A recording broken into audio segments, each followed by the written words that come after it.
विद्यार्थी मित्रों, आज हम हिंदी में शब्द संरचना की बात करेंगे। शब्द संरचना किसे कहा जाता है? तो भाषा में एक शब्द के द्वारा दूसरे शब्द बनाने की जो प्रक्रिया होती है उसे शब्द संरचना कहते हैं। एक शब्द से दूसरे शब्द बनाने की जो प्रक्रिया होती है उसे शब्द संरचना कहते हैं। शब्द संरचना की परिभाषा क्या है? तो शब्द संरचना में जो मूल शब्द होता है उस मूल शब्द में कुछ शब्दांश या शब्दों के जोड़कर एक नए शब्द का निर्माण होता है। मूल शब्द तो होता ही है, किंतु इस मूल शब्द में कुछ शब्दांश या नए शब्द को जोड़ दिया जाता है, उसे नया ही शब्द बनता है।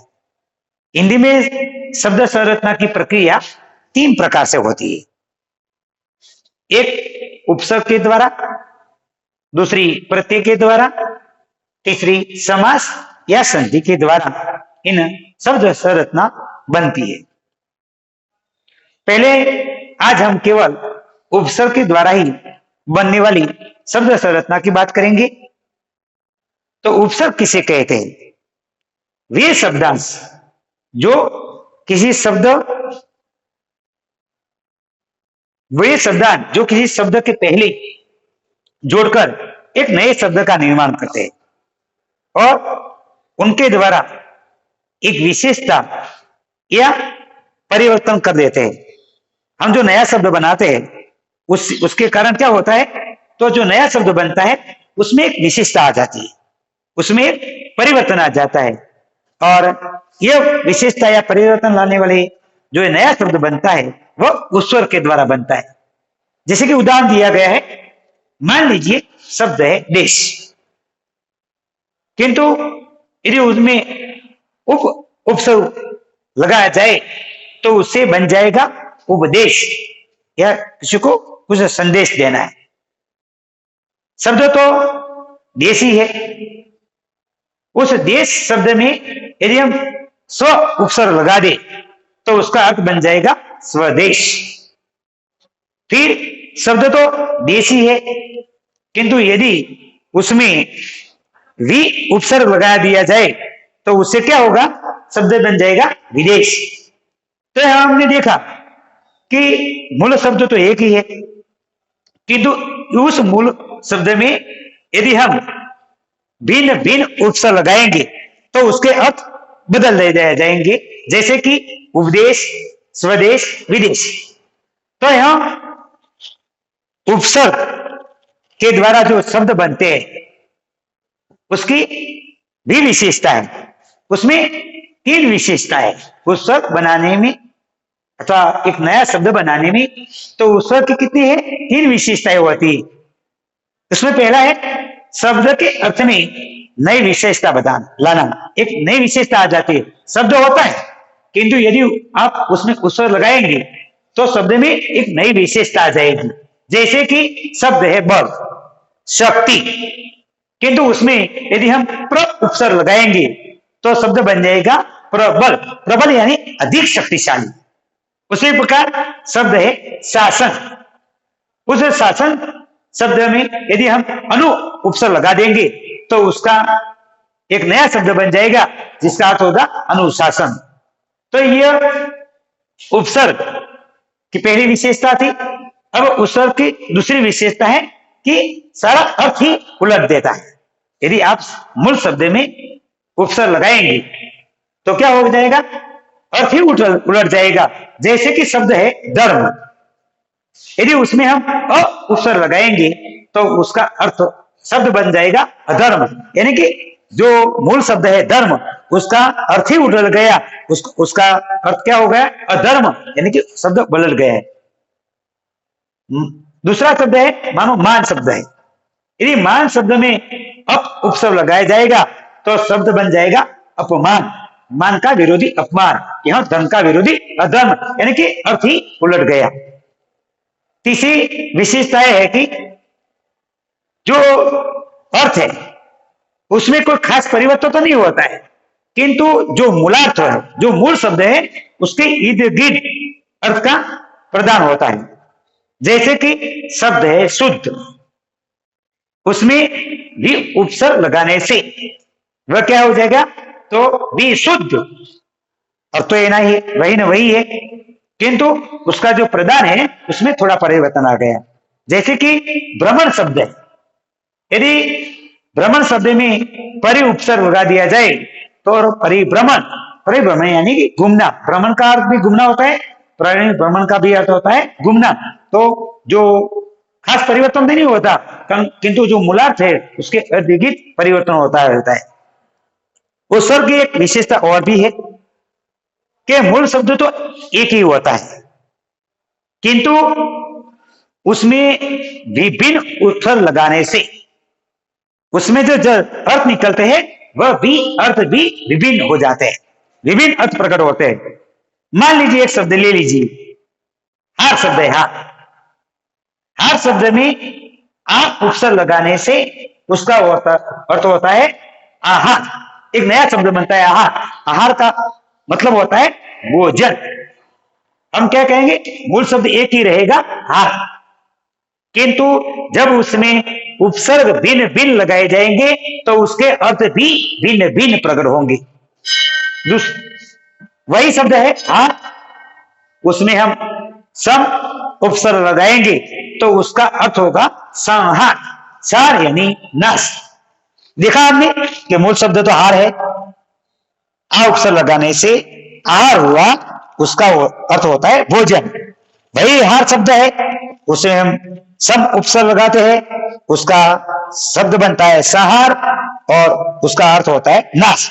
वही हार शब्द है, वही हार शब्द में उपसर्ग लगाने से उस क्या होता है उपहार, और उसका अर्थ होता है सौगात।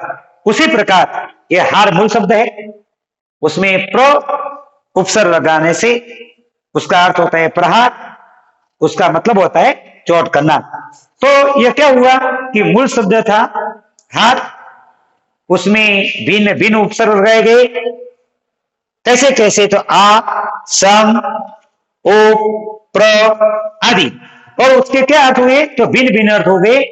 एक का अर्थ होता है भोजन, दूसरा होता है नाश, तीसरा होता है सौगात, चौथा होता है चौथ।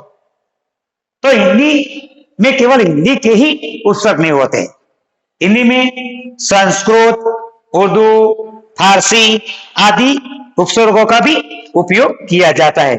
तो आज हम पहले हिंदी के उपसर्गों की बात करेंगे। हिंदी के उपसर्ग के बारे में बात करेंगे। उपसर्ग, उपसर्ग अर्थ और उसका शब्द। जैसे कि अ उपसर्ग है, उसका अर्थ होता है अभाव या निषेध। जब अ उपसर्ग लगाने से शब्द बनता है अचेत, अज्ञान। अब दूसरा उपसर्ग है अन, उसका भी अर्थ होता है अभाव, निषेध। शब्द है पट, उसमें अन उपसर्ग लगाने से अनपट, अन उपसर्ग लगा से अनमोल। शब्द का अर्थ होता है अभाव या निषेध। अब उपसर्ग है अध, अध का अर्थ होता है आधा। शब्द है पका, पका शब्द में अध उपसर्ग लगाने से क्या होता है अध पका। खिला, उसमें अध उपसर्ग लगाने से अर्थ होता है अध खिला। अब औ उपसर्ग, औ उपसर्ग का अर्थ होता है ही या निषेध। गुण शब्द है, गुण शब्द में औ उपसर्ग लगाने से अवगुण, अवघट होता है। अब उपसर्ग है क या कु, उसका अर्थ होता है बुरा या बुराई। अब पुत शब्द है पुत, पुत में क उपसर्ग लगाने से कपुत और कु उपसर्ग लगाने से कुपात्र होता है। उसी प्रकार शब्द है उपसर्ग है दु, उसका होता है अर्थ कम या बुरा। शब्द है बला, उसमें दो उपसर्ग लगाने से दुर्बला, दो उपसर्ग लगाने से दुश्चरित्र शब्द होता है। अब उपसर्ग है नी। नी का अर्थ होता है निषेध या अभाव। उसमें नी गु, गु में नी उपसर्ग लगाने से निगु या निकंबा होता है। अब उपसर्ग है बिन, उसका अर्थ होता है अभाव या निषेध। शब्द है देखा, उसमें बिन उपसर्ग लगाने से बिन देखा, बिन ब्याह। अब भर उपसर्ग है। भर उपसर्ग का अर्थ होता है पूरा। शब्द है पूर्व, भर उपसर्ग लगाने से शब्द बनता है भरपूर। भर उपसर्ग लगाने से होता है भरसक। स उपसर्ग का अर्थ होता है अच्छा या सही। शब्द है पूत, उसमें स उपसर्ग लगाने से सपूत, सचेत, सहस, इन सब में स उपसर्ग लगाया गया है। अब सु का अर्थ, सु उपसर्ग है, उसका अर्थ होता है उत्तमा, प्रसाद। अब शब्द है डोर, यदि उसमें सु उपसर्ग लगाया जाए तो सुडोल, सुजान, ये शब्द बनते हैं। अब उपसर्ग है पर। पर उपसर्ग का अर्थ होता है अधिक, आगे। शब्द है पोता, उसमें पर उपसर्ग लगाने से पर पोता, दादा में शब्द में पर उपसर्ग लगाने से पर दादा होता है। अब न है न, न उपसर्ग का अर्थ होता है अभाव। उसमें पूता मूल शब्द है, उसमें न उपसर्ग लगाने से न पूता, न उपसर्ग लगाने से नपूती शब्द बनता है। अब हम संस्कृत के उपसर्ग की बात करेंगे। उपसर्ग, उसका अर्थ और शब्द, जैसे कि अ उपसर्ग है, उसका मतलब होता है अभाव या निषेध। अ उपसर्ग लगाने से शब्द में परिवर्तन आ जाता है। मान लीजिए मूल शब्द धर्म है, उसमें अ उपसर्ग लगाने से अधर्म। नीति शब्द है, उसमें अ उपसर्ग लगाने से अनीति। उसी प्रकार कई प्रकार के उपसर्ग संस्कृत में है, जैसे कि आ। आ का अर्थ होता है टॉप, पूर्ण, सहित या उल्टा। मान लीजिए शब्द है मरण। मरण शब्द में आ उपसर्ग लगाने से मूल शब्द में परिवर्तन आ जाता है आमरण। कंठ शब्द ले लीजिए, उसमें आ उपसर्ग लगाने से शब्द होता है आकंठ। उसी प्रकार आमुख, आक्रोश, आक्रामक, आरोहण। अब आगे बात करते हैं अधि। अधि उपसर्ग का अर्थ होता है ऊपर, श्रेष्ठ, समीपता। शब्द है नायक। तो नायक शब्द में अधि उपसर्ग लगाने से शब्द बनता है अधिनायक। मानो शब्द है पति। पति शब्द में अधि उपसर्ग लगाने से बन जाता है अधिपति। अध्ययन, अधीक्षक, अधिकार आदि शब्द बनते हैं। उसी प्रकार अति उपसर्ग है। अति उपसर्ग का अर्थ होता है अधिक। शब्द है क्रमण, उसमें अति उपसर्ग लगाने से अति क्रमण, अतिपात, अतिरिक्त, अत्याचार, अतिशय। उसी प्रकार अनु उपसर्ग। अनु उपसर्ग का अर्थ होता है पीछे। शब्द है, मान लीजिए गामी शब्द है गामी, उसमें अनु उपसर्ग लगाने से अनुगामी, अनुज, अनुकूल, अनुकरण, अनुराग, अनुशील आदि शब्द बनाए जाते हैं।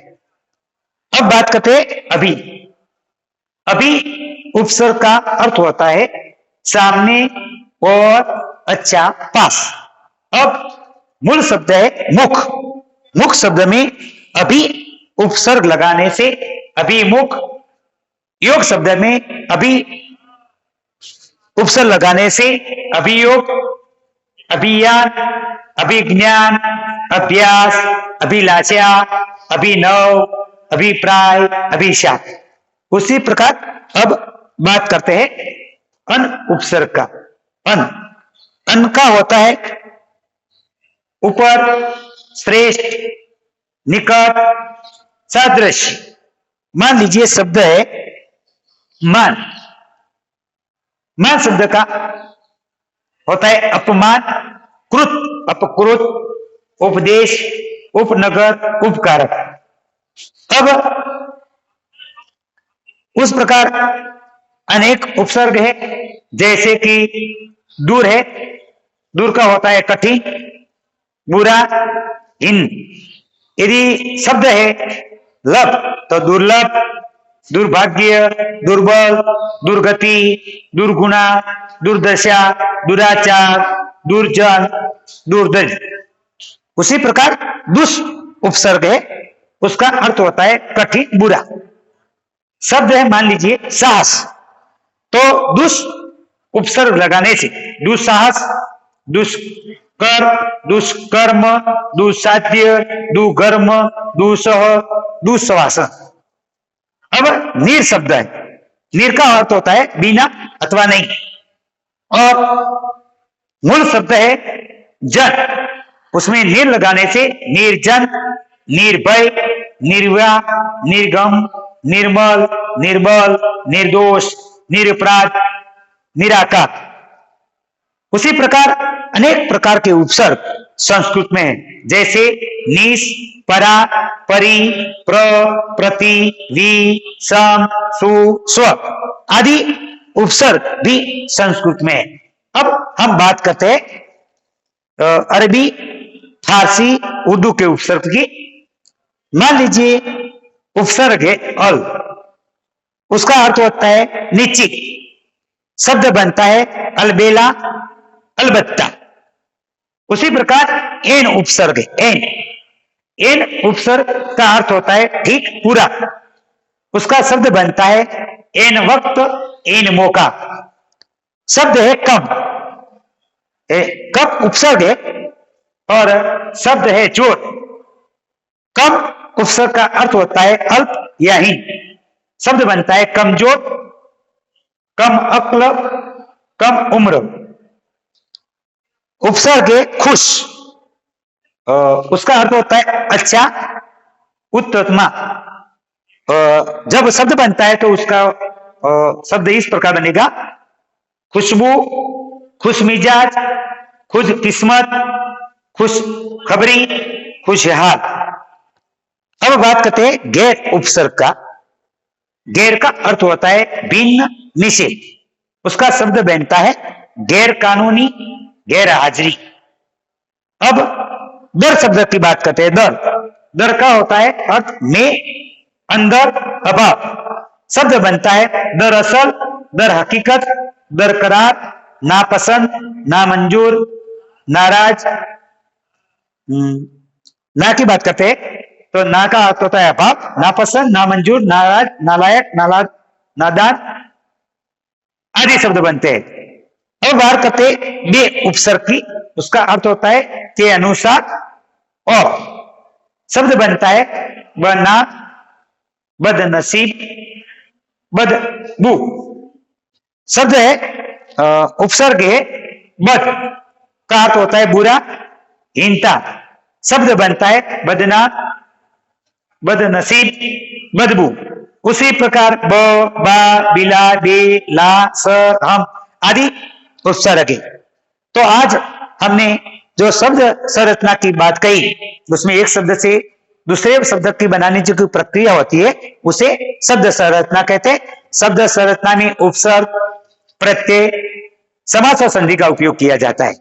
आज हमने उपसर्ग के द्वारा शब्द संरचना कैसे बनती है उसकी बात कही गई। उसमें हिंदी के उपसर्ग की बात आई, संस्कृत के उपसर्ग की बात आई, और अरबी, फारसी और उर्दू के उपसर्ग की बात आ गई। तो उपसर्ग से शब्द कैसे बनते हैं उसकी बात आज हमने समझाई है।